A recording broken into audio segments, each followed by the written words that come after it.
Hello everyone, today in this video we will fight against the atmosphere character of our world around us, and this time we will try to sum up my recent considerations about the military situation between current blocks. Let's say Eastern,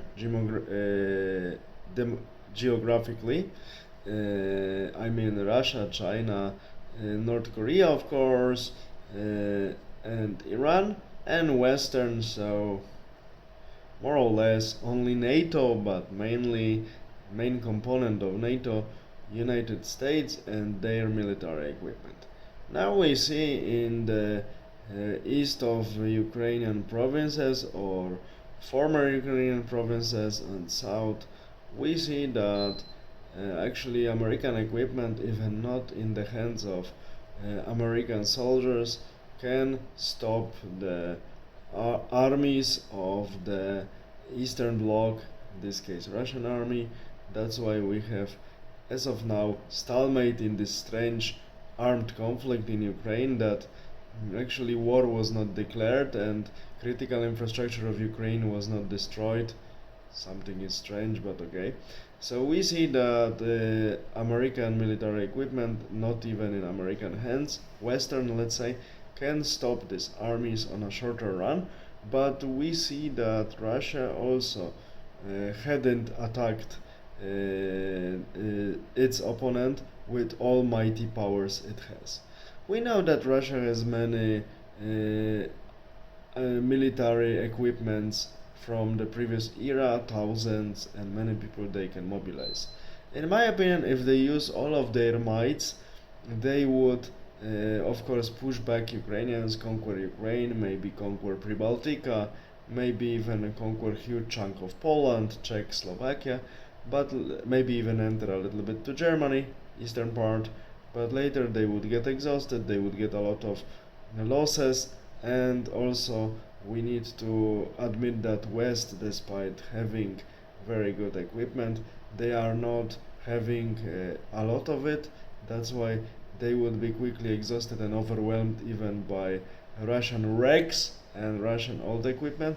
The same with China. I think in the Far East they would conquer with huge losses Taiwan, maybe they would conquer parts of the Japanese islands, maybe they would conquer South Korea, maybe even partially Philippines with great naval expedition if they produce a lot of naval fleet and made incredible effort, but they would get tired.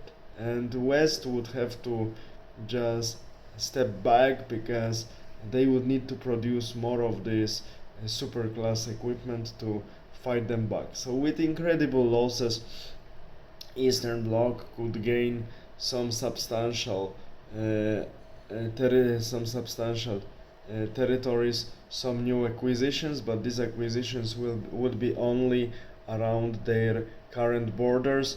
They wouldn't be able to conquer entire Europe, even they wouldn't conquer, in my opinion, Germany, and China wouldn't conquer entire Japan, and also wouldn't conquer entire Philippines.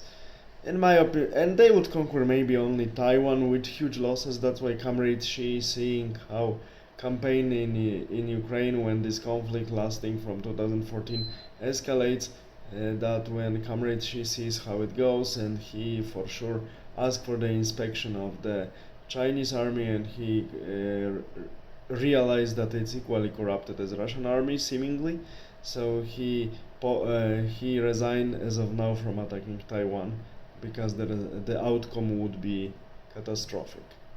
So we see that Eastern Bloc, if they really sacrifice a lot, attack with their all might.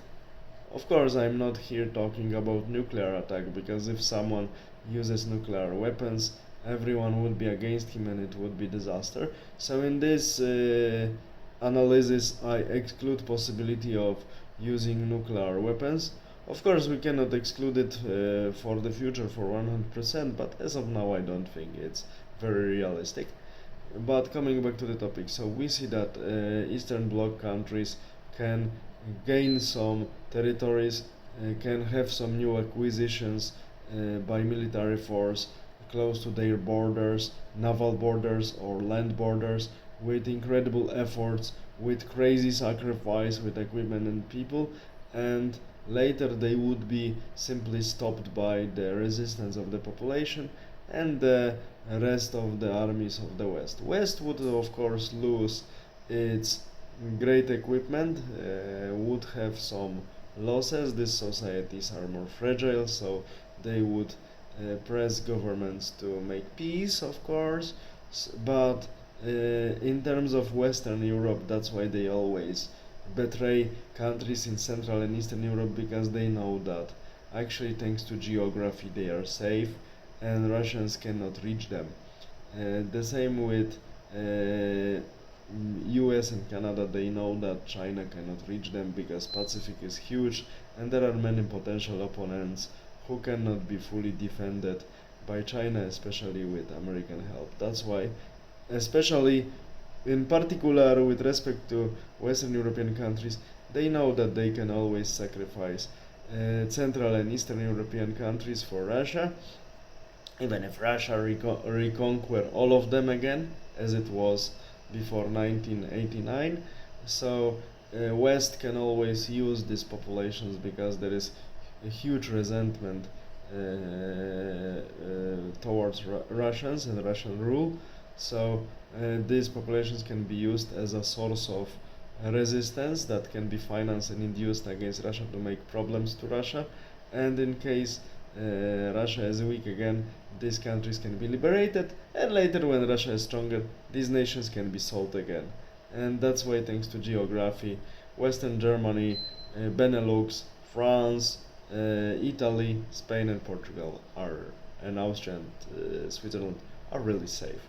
That's why we cannot rely on them as Central and Eastern European nations. We cannot rely on them as our allies, because geography protects them, and they can always use us as goods to trade, to make a trade-off with Russia, trade-off for peace.